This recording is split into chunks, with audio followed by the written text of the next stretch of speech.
So now we turn our attention to the fourth and final type of market structure, one of which is a very common type of market structure that we find in the United States. We said that even though the ideal forms of market structure are perfect competition and monopoly, we don't find many of those as actual examples. Most firms in industries work under either an oligopolistic form of market structure or the kind we're going to look at now, which is called monopolistic competition. And as the name suggests, it combines elements of perfect competition and elements of monopoly, which is why it's called monopolistic competition.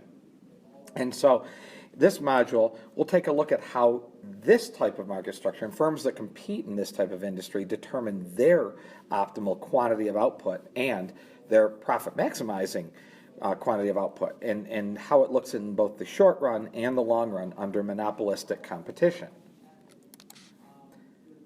So in this module, we will both determine prices and profits in monopolistic competition, and once again we will look both at how they determine that in the short run and in the long run, because it's different for both, and you have to be able to diagram and graph both the short run outcome under monopolistic competition and the long run outcome under monopolistic competition.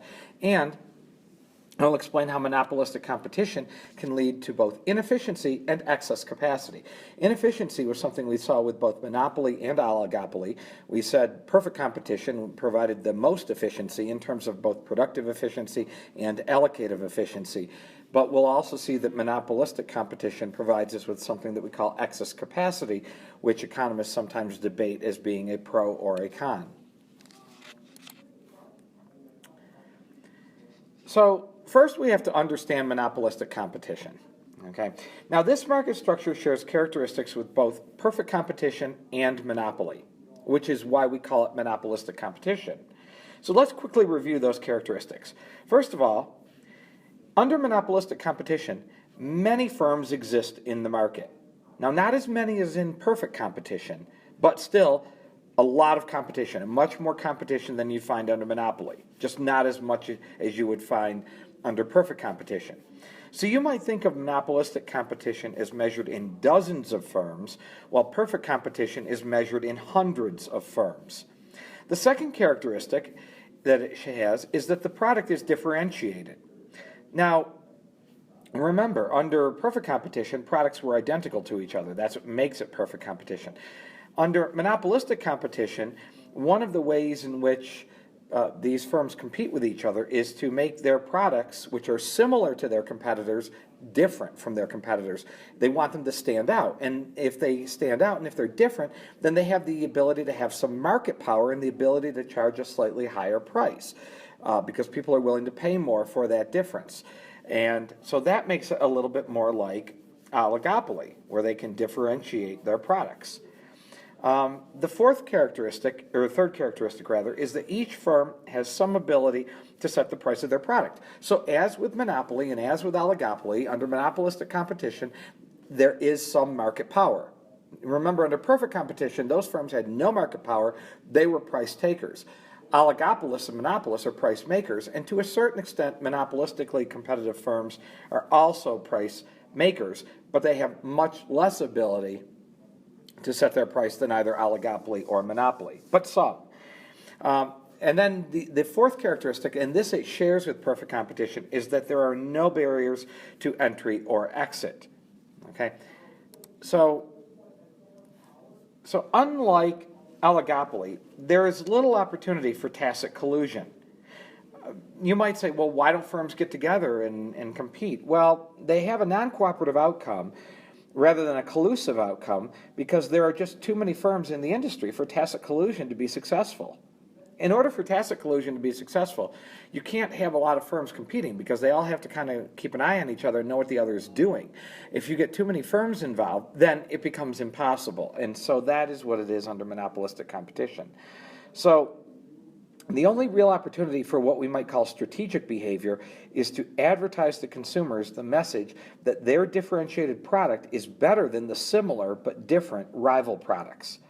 A good example of monopolistic competition is the local market for restaurants or retail grocery stores or clothing stores. Those are all examples that we might find of monopolistically competitive firms. And but because there's easy entry and exit, there are low barriers to entry, so we will see that when profits are being made, firms can enter the industry and eat up those profits. If there are losses, then firms can exit the industry and reduce those losses. So it will lead to a different long-run outcome than we would find under either monopoly or oligopoly, where there were very high barriers to entry and exit and competition. So there's a lot of non-price competition, which is often done in the form of advertising under monopolistic competition. Here are a few more examples I mentioned: fast food restaurants, furniture companies, jewelry stores, hair salons, clothing manufacturers. All of those would be good examples of industries and firms that would operate under monopolistic competition. So, as I've said, there are qualities of both monopoly and perfect competition in this industry, and that's why we call it monopolistic competition. We give it the name of some of both. So what are some of its monopolistic qualities? Well, they have some control over the price of their own good because they are able to differentiate their product.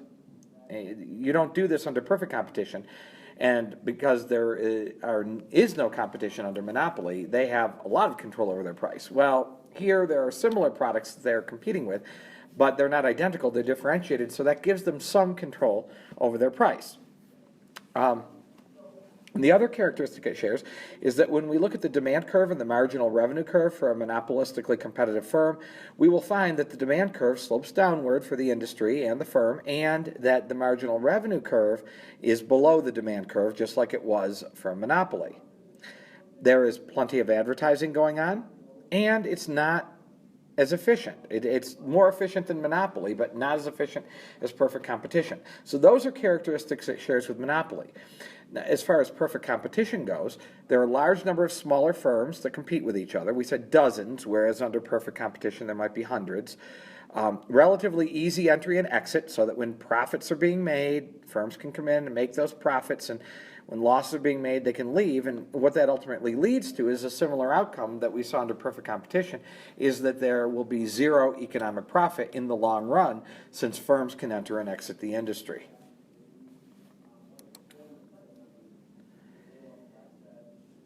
So, under monopolistic competition, we have this key characteristic that we call product differentiation. And it plays an even more crucial role in monopolistically competitive industries than it did in oligopoly. Why is that? Well, as I said, tacit collusion is virtually impossible when there are many producers. So if you can't tacitly collude to keep the price high, then the only way to steal, market share from your competitor would be to differentiate your product in some way. It's the only way they can acquire some market power and have some degree of control over the price they receive in the market. So here's a tip for the AP exam. In a monopolistically competitive industry, there are many firms and low barriers to entry, as in a perfectly competitive industry. However, the sale of differentiated products gives the monopolistically competitive firms a certain degree of monopoly power. Now, keep in mind what differentiated products are. We said this is one of the key characteristics of monopolistic competition. Their ability to gain market power in some degree over the control of their price by differentiating their product, making it different in some way than a similar product sold by their rival. So what does it mean to sell a differentiated product? Well, it means that the goods are not identical in some way, either through location, quality, service, features, advertising, branding, whatever it might be, and it could be multiples of these. The products are differentiated and made to seem different in the eyes of the buyers, and so that means they can charge different prices from their rivals because people may be willing to pay more money for a product that is seen as being different and better. So firms seek to capture a piece of the market by making unique goods that are different completely in some way from their rival. Now, because these products are different from their rivals, but similar to their rivals, they have substitutes. The substitutes are similar products. And so they have to use non-price competition. They can't compete on price alone. So what are some examples of non-price competition? Well, some firms spend a lot of money building up their brand name. You think of Tylenol and Advil. There are other generic forms of acetaminophen and ibuprofen, but people will often pay more money for Advil or Tylenol, even though the chemical makeup of the drug is identical to the generic. They'll pay more for the brand name because those companies have spent so much money building up this special brand name for their company and convincing people that that product is better just because of the brand name and the packaging that goes with it. It could be the attributes of the product, that the product has certain features that are different from its competitors. Maybe they offer better service. Maybe they have a more convenient location. And then, of course, they will differentiate through advertising. And there are two goals of advertising. Number one, increase demand for your product and make demand more inelastic so that if you raise the price, the quantity demanded won't be reduced that much because people want your product because they've been convinced to want it through advertising. And here, again, you look at this screen, you can see all of these differentiated products that are made by Coca-Cola and Kraft and Nestle and P&G, Procter & Gamble, PepsiCo, General Foods, Kellogg's, Mars, Unilever, Johnson & Johnson. And then look at all the different products that they all offer that are similar to their rivals, but they work hard to create different brand names and different qualities and features of these products to convince people to buy their product and to be willing to pay more from it.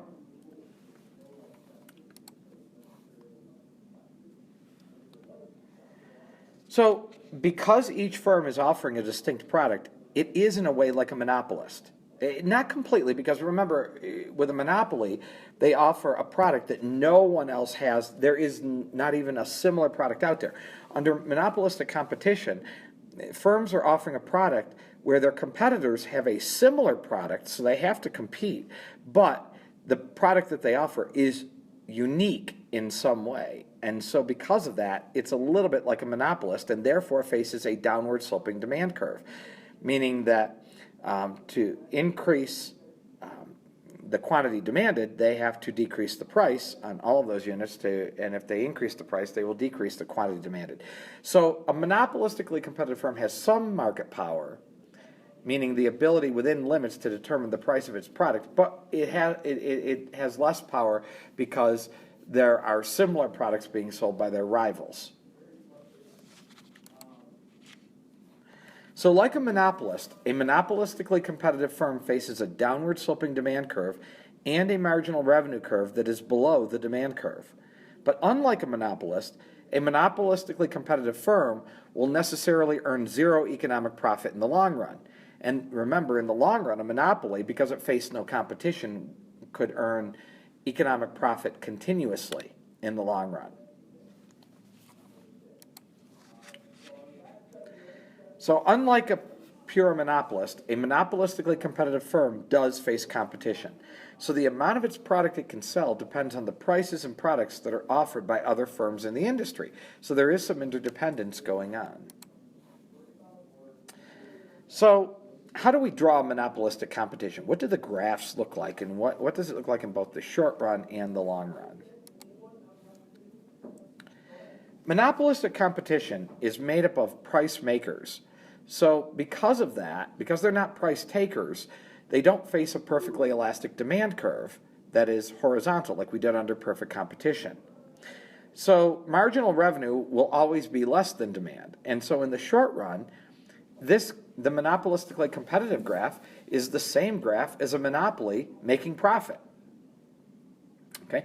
But in the long run, it's going to look different. Remember, for a monopoly, their short run and long run curves look the same because they make profit in the short run, but no one takes away those profits, so it looks the same in the long run. So in the short run, the monopolistically competitive graph looks the same as that for a monopoly. But in the long run, it will be different because of easy entry and exit, which monopoly didn't face. New firms will enter the industry when there are profits being made, which will drive down the demand for firms already in the market. So when profits are being made in the short run under monopolistic competition, firms will enter, so demand falls until there is no economic profit. And notice here that the demand curve at that point becomes tangent to the average total cost curve, but not at its minimum point. Now, you still find the profit maximizing quantity where marginal revenue equals marginal cost, where those curves cross each other, and then you go up the demand curve to find the price being charged. But notice in the prior graph, when profits were being made, the price that was being charged, if you go down to the average total cost curve, the average total cost curve is below the price, so that shows profit being made. Here, the average total cost curve is tangent to it. Why? Because the demand curve, when profits were being made, the demand for each firm falls because new firms enter the industry, eating up some of their market share, and so the demand that the individual firm faces will fall. So the demand curve and the marginal revenue curve will both shift to the left, and it will shift until it is no longer above the demand curve is no longer above average total cost at the price, but is just tangent to the demand curve at the price. And so price and quantity falls, and total revenue and total cost will be equal, and there will be zero economic profit in the long run. So this is what the long run monopolistically competitive graph looks like. Now, the following figure is going to show two possible situations that a typical firm in a monopolistically competitive industry might face in the short run. Because firms have a differentiated product, the demand for their product we will see is downward sloping. The only time the demand for a firm's product is horizontal or perfectly elastic is under perfect competition because of the characteristic of identical products, which leads to price-taking behavior. Here we have differentiated products, so they have some market power and some price-making power. Now, the firm maximizes profit the same way all other firms do, by finding the quantity where marginal revenue equals marginal cost. That is true for every firm in every industry, under every type of competition. The price is then found by going vertically to the demand curve, and the rectangle of profit, as we will see, is found by locating average total cost at the output quantity. So in each case, the firm looks like any monopolist facing this downward sloping demand curve, which implies a downward sloping marginal revenue curve that is below the demand curve. And so we assume that every firm has an upward sloping marginal cost curve, but that it also faces some fixed costs so that its average total cost curve will be U-shaped as well. So the firm on the right side in panel A is earning positive economic profit. Why? Because price there is greater than the average total cost curve. You see that the average total cost curve is below it. We find the profit maximizing quantity where MR equals MC. You go up to the demand curve to find the price, but then you go down from there to the average total cost curve, and if average total cost is below the price at that point, then you know profit is being made. You shade that area, and that shows profit. So it is earning a profit. But positive profits are not guaranteed. If demand is too weak, or if costs are too high, losses could be incurred in the short run. So in panel B, the firm is incurring economic losses because at the profit maximizing point, where MR equals MC, or what we might call the loss minimizing point in this case, when you go up to the demand curve and you look at the price you charge, you can see the average total cost curve is above the price. Well, if the cost is above the price, then that means cost is greater than revenue. Losses are being made, and so then you shade the area of economic loss because price is below average total cost. But in both these cases, these profits and or losses in the short run will not last in the long run because it's easy for firms to enter and scoop up those profits and decrease demand for each individual firm, or if losses are being made, it's easy for firms to exit and shift the demand curve for each individual firm to the right and increase it and get rid of those losses. Here again, you see a firm with short-run profits under monopolistic competition with the price above average total cost at the profit maximizing point where MR equals MC. And here you see short-run losses under monopolistic competition, where the profit maximizing or loss minimizing point is where MR equals MC.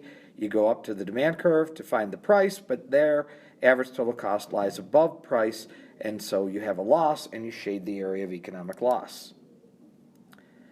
But now in the long run under monopolistic competition, it looks different than it does under monopoly. Because if the typical firm earns positive profits and entry is easy, new firms will enter the industry in the long run. What that does is it shifts each existing firm's demand curve to the left and decreases demand for each individual firm because of the entry of new firms taking up some of their market. Think about what happens when a gas station is selling a lot of gasoline and 3 more gasoline stations open close to it. Well, people will now start going to some of those other gasoline stations, reducing demand for the gasoline of the original gas station that was open. So their demand curve will shift to the left. Now, the opposite situation is if the typical firm incurs losses. Well, if a firm is losing money, some exiting firms will exit the industry, and that will increase the demand for each of the remaining firms' products. And so it will shift the demand curve for each remaining firm to the right in that case. So here we have the effects. So what happens to the first firm that we looked at in the prior slide when other entrepreneurs see that economic profits are being made? Well, we see that here in panel A. Short-run profits attract entry into the market. Demand and marginal revenue for existing products declines or shifts to the left. So in panel A, you see a shift from D1 to D2. The demand curve shifts to the left and demand for that firm decreases. But so does its marginal revenue curve. It will shift from MR1 to MR2, as there are more similar products available to the same number of consumers. So a weaker demand will then cause prices to fall. Lower prices will cause economic profits to fall, so the profit rectangle will be getting smaller as a result of that. Entry stops when normal profits are made. So in the long run, a monopolistically competitive industry will end up in zero profit equilibrium. Each firm will make zero economic profit. But here, instead of that profit being made at the minimum of average total cost, the typical firm's demand curve is just tangent to its average total cost curve at its profit maximizing output, but not the minimum point of average total cost. So you see that displayed here in long-run equilibrium, where the quantity determined is where marginal revenue equals marginal cost up to the price, and you see the average total cost curve is then tangent to the demand curve at that price, but not at the minimum of ATC. So entry to the industry will now stop because normal profits are being made and firms are breaking even. The demand curve has shifted to the left enough to the point where it's no longer above ATC at the price, but just tangent to ATC at that price. Now, if we go back to this graph right here, let's look at this one.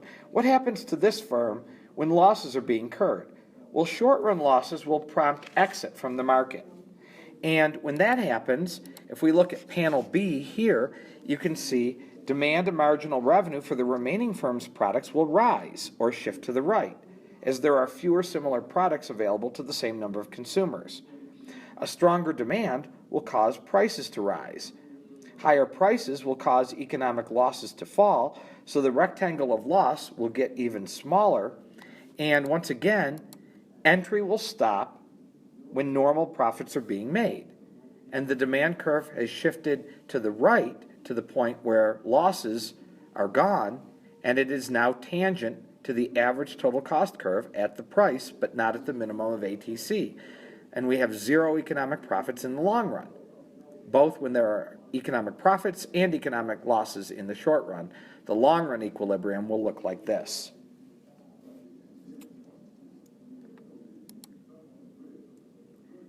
Again, here we see long-run normal profit under monopolistic competition.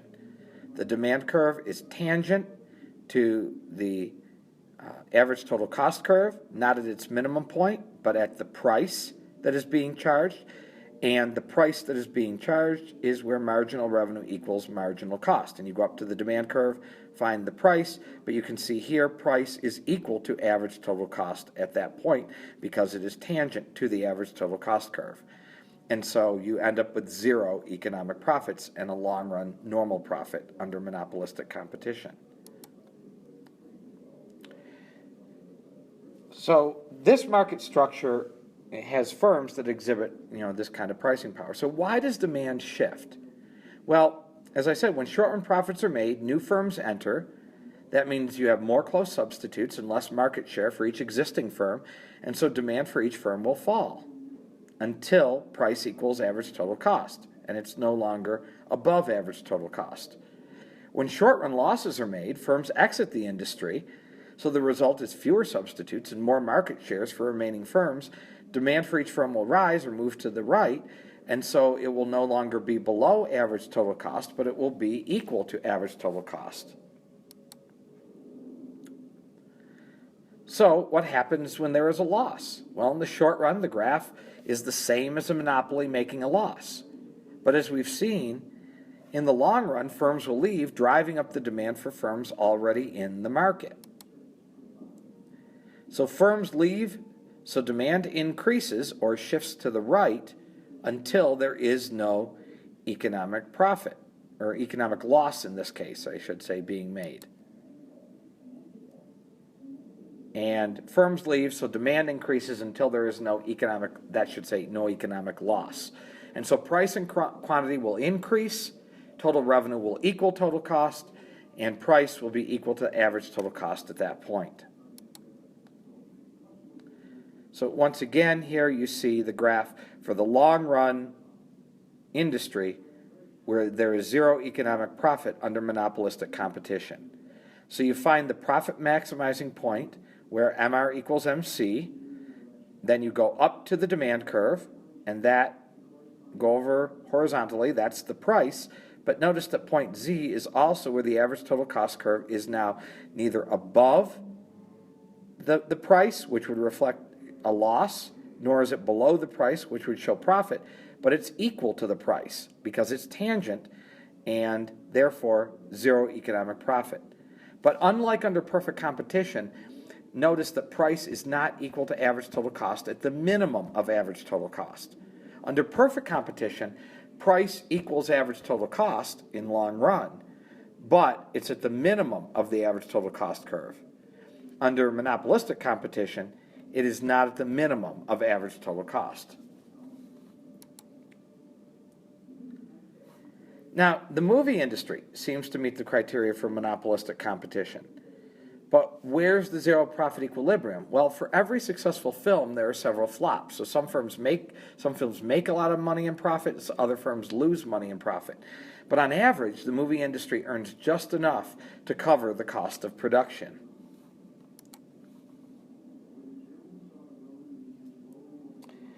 So in the long-run equilibrium of a monopolistically competitive industry, there are many firms all earning zero profit.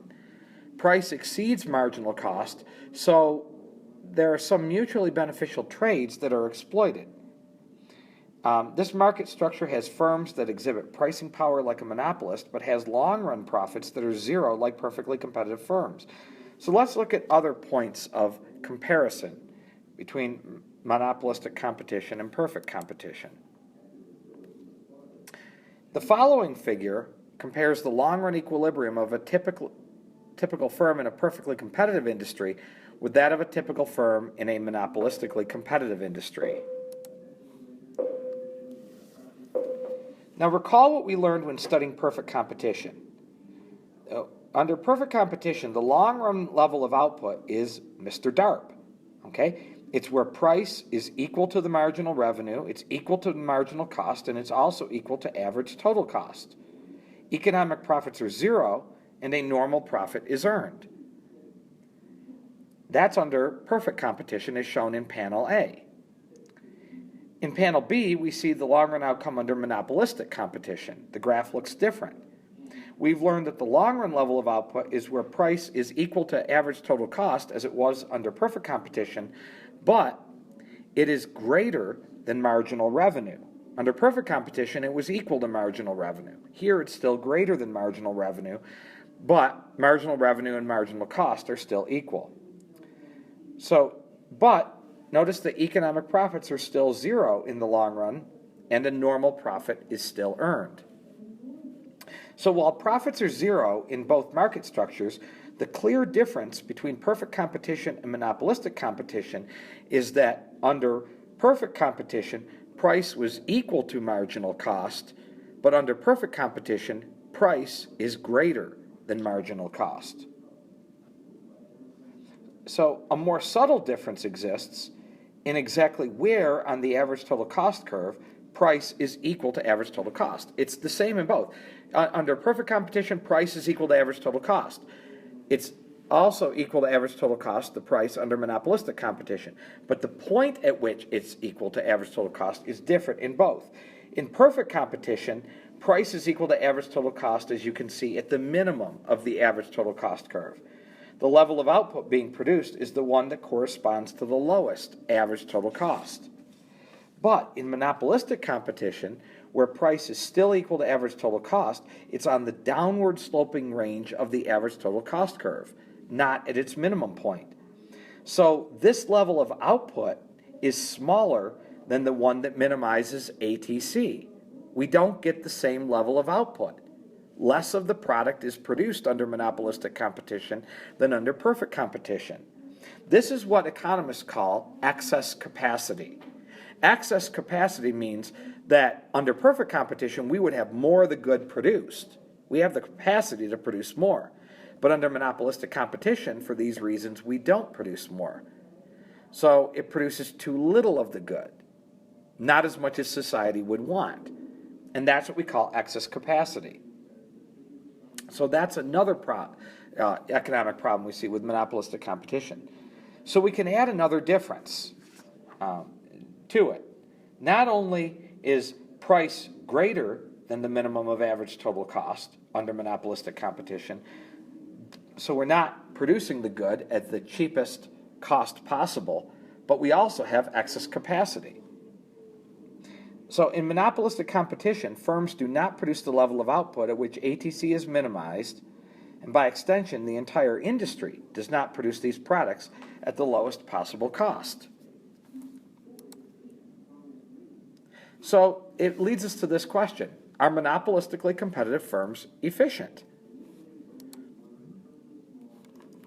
Well, we've already seen that firms in a monopolistically competitive industry have excess capacity, meaning they produce less than the output at which average total cost is minimized.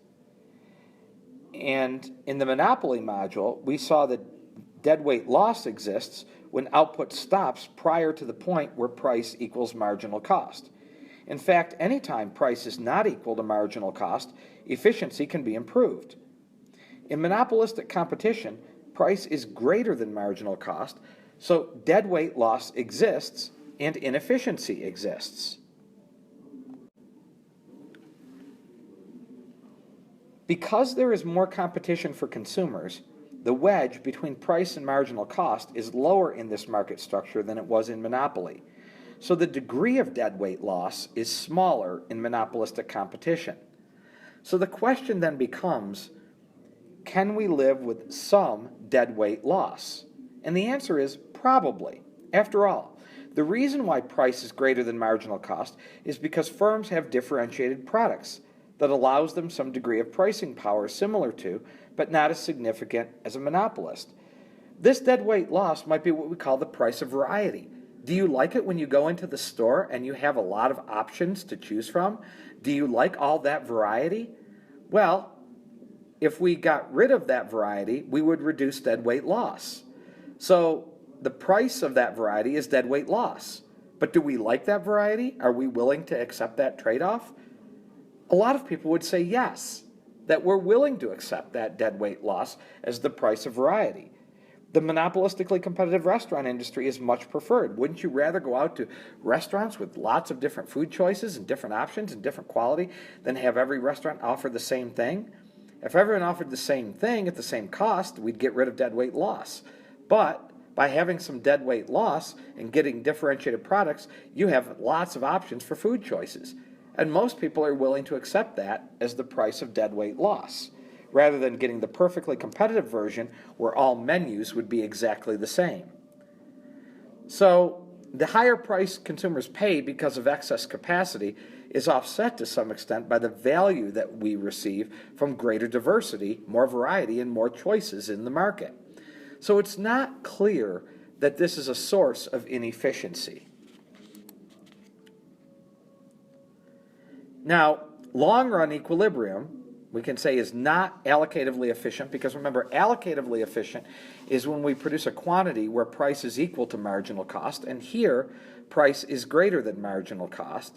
So we're not allocatively efficient, and we are productively efficient if we are producing at a price that is at the minimum of average total cost, but here we're not producing at a minimum of average total cost. So long-run equilibrium under monopolistic competition is neither allocatively efficient nor is it productively efficient. It was both under perfect competition, but it is neither here. But as we said, maybe we can live with some of that inefficiency as the price we pay for variety.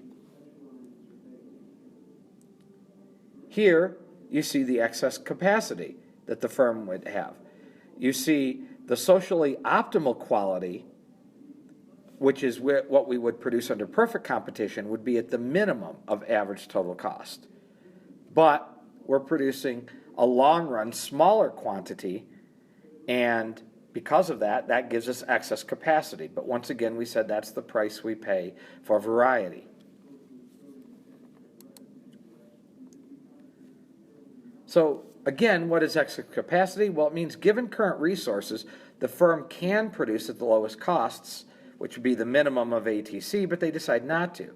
So the gap between the minimum ATC output and the profit maximizing output is what we call excess capacity. So if you had to diagram and show that on the AP exam, you would show the socially optimal quantity at the minimum of ATC, and then the point we're actually producing at, which is higher, a higher average total cost. The difference between those two outputs would be the excess capacity amount. So the gap between the minimum ATC output and the profit maximizing output is what we're looking for, not the amount underproduced. Now, the firm can produce at a lower cost, but it holds back production. Why? To maximize profit. The firm could produce at a lower total cost, but then their profits would go down. Because they've differentiated their product, they can get away with charging a higher price. But that's at a higher average total cost. So that's why they hold back on production. It's to maximize more of the profits that they get from some of the market power that they have. And in this graph here, you can see the difference between the socially optimal quantity, which is productively efficient, where price is at the minimum of ATC, and the quantity actually produced by the firm, making economic profit, zero economic profit, but charging a higher price than it normally would. And that's excess capacity. So here's a tip. Like monopolists and oligopolists, monopolistically competitive firms are allocatively inefficient both in the short run and in the long run because they charge a price that exceeds the marginal cost. Here's an activity that we'll do to practice monopolistic competition in class.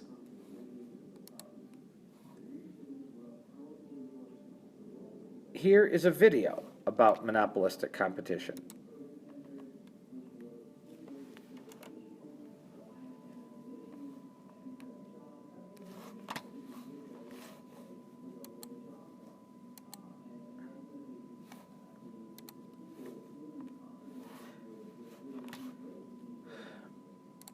I apologize for that. I had the sound turned down. Competitive, so like perfect competition. Because you already know about competition from episode 26 and monopoly from episode 27, you actually have all the information you need to analyze a monopolistically competitive market. As the name of the structure suggests, it's something of a mashup of the characteristics of a perfectly competitive market and those of a monopoly market. It's competitive, so like perfect competition, there are a large number of sellers, a large enough number so that no individual can affect the overall market. And, as the large number of competitors would suggest, there's free entry and exit. Firms find no substantial barriers to entering or departing this market. But, moving in the direction of a monopoly, the monopolistic competitor's product is differentiated, albeit only slightly, from the products produced by its rivals. This product differentiation gives the monopolistically competitive firm a small amount of control over the price that it can charge. Not a lot of control, because the products are still highly similar, but a little control. Think back to the toothbrush example from episode 25. Toothbrushes are toothbrushes with small differences like angled heads or rubber grip handles or the ability to play a song to tell you how long to brush your teeth. If I, as the customer, believe that the rubber grip handle is the key to good dental health, then the rubber grip handle toothbrush manufacturer will be able to get me to pay a bit more for the product than for any other kind of toothbrush. Not too much more, though, or I'll switch to a close substitute. Notice that in my toothbrush example, there's a real differentiation where there are physical differences in the products. It is possible in this market structure to have artificial differentiation, where two products are physically identical, but through marketing, say attractive packaging or celebrity endorsements, consumers are convinced that the products are different. This couldn't happen in a perfectly competitive market because of the assumption of perfect information being available, but in a monopolistically competitive market, perfect information does not exist, and consumers can be fooled into believing that products are different by the use of advertising and marketing. In the end, as long as consumers perceive the products to be different, then the products are different. It doesn't matter whether the difference is real or artificial. So, in monopolistic competition, there are lots of competitors with highly substitutable products that have slight differences, and there's free entry and exit. What does the market look like? Well, the demand facing each producer will be a small fraction of the overall market demand, and the demand will be highly, but not perfectly, elastic. So, whereas the perfectly competitive firm's demand was horizontal, showing that they had no control over price, the monopolistically competitive firm's demand will be downward sloping, if fairly flat, showing that the firm has a small amount of control over its price. From here, you can treat the graph much as you treated the monopoly graph. With a downward sloping demand, the firm's marginal revenue will lie below its demand curve. To find the profit maximizing output and price for the firm, we need to add the marginal cost curve, determine where marginal revenue equals marginal cost to get the optimal output Q star, and then use the demand line to determine how much the firm owner can get the buyers to pay for those Q star units. Like a monopolist, a monopolistically competitive firm could make money, lose money, or break even in the short run. But like perfect competition, the picture will change in the long run. The firm will end up just breaking even over time. Why? Because not only does the firm have very little market power, remember also the assumption of free entry and exit. If a monopolistically competitive firm is making a profit in the short run, then other firms will see that profit and they will enter the industry. This will draw away some customers from the existing firm, lowering demand, and eventually the existing firm will just break even. Remember, if profits still exist, new firms continue to enter until there are no more profits to be had. What if the firm is losing money in the short run? In the long run, then, some firms will leave. Their customers will have to shift to other sellers so that the remaining firms will see their demand curves increase until such point as they can break even. At that point, exit from the industry stops. So in the long run, like a perfectly competitive firm, the profits are driven to zero. There is an important difference, though. Take a look at the two types of firms. The perfectly competitive firm in the long run always ends up operating at the most efficient point, that is, the lowest per unit cost, on the long run average total cost curve, whereas the monopolistically competitive firm always operates just shy of peak efficiency, operating at a slightly higher cost and producing fewer units. To wrap up, let's do a quick recap of this market structure as compared to perfect competition and monopoly. There are a large number of firms, more like perfect competition. With respect to the product produced, it's not identical across firms, as with perfect competition, but neither is it unique. The products are differentiated but highly similar, and therefore highly substitutable. Entry and exit are easy, which affects the ability to sustain profits. All types of firms use the marginal revenue equals marginal cost rule to maximize profit, and any firm could make money, lose money, or break even in the short run. But in the long run, only a firm with barriers to entry to protect its profits can sustain those profits. What about price and output? The result will be somewhere between the two extreme structures, producing more than a monopoly but less than a perfectly competitive market, charging less than a monopoly but more than a perfectly competitive market. Next time, oligopoly.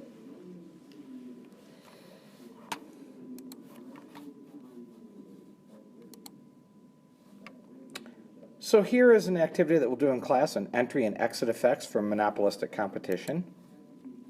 Here's a video produced by Mr. Clifford at ACDC Econ that you can watch called Monopolistic Competition in the Short Run and in the Long Run. Here's another activity based on that video that we'll do in class, Long Run Monopolistic Competition. Here's a practice question from a prior AP exam that you may wish to work on.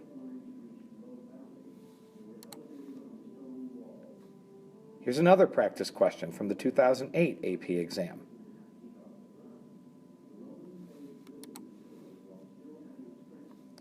Here's a review of the different points that we've talked about.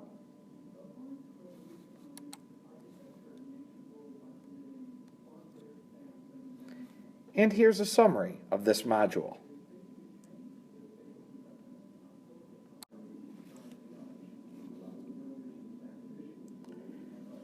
And this concludes our look at Module 67, Introduction to Monopolistic Competition.